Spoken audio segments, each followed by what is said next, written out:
एक दफ़ा का ज़िक्र है कि एक पानी के छोटे से खड्डे में दो मेंढक रहा करते थे। सब कुछ ठीक चल रहा था, फिर वक्त गुजरने के साथ साथ गर्मी बढ़ी और जब गर्मी बहुत तेज़ हुई तो उस खड्डे का सारा पानी सूख गया। अब ये दोनों मेंढक बहुत परेशान कि अब हम क्या करें।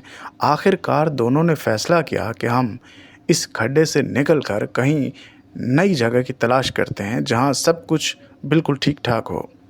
तो बस ये दोनों उस पानी के छोटे से गड्ढे से निकले और भागने लगे। भागते भागते दूर कहीं एक कुएं के किनारे जा पहुँचे। दोनों मेंढक देखकर बहुत खुश हुए क्योंकि वो पानी से भरा हुआ कुआं था। बस एक मेंढक उसमें कूदने ही वाला था कि दूसरे ने अचानक से कहा कि रुको, एक बार सोचो।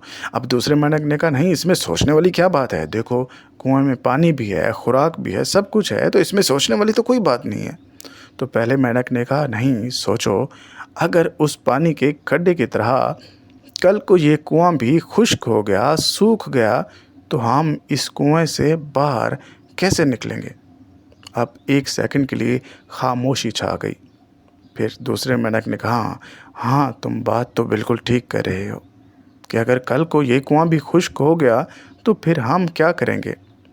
तो दोस्तों, हकीकी ज़िंदगी में भी फ़ैसला करते वक्त आर्ज़ी जो फ़ायदा है वो मत देखिएगा।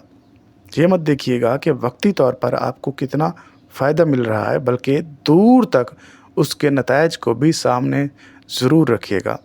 तो ज़िंदगी में कुल मिला के फ़ैसले करते हुए आर्ज़ी फ़ायदे को मत देखिए, बल्कि दूर तक उसके कॉन्सिक्वेंसेस को भी ज़रूर देखिए।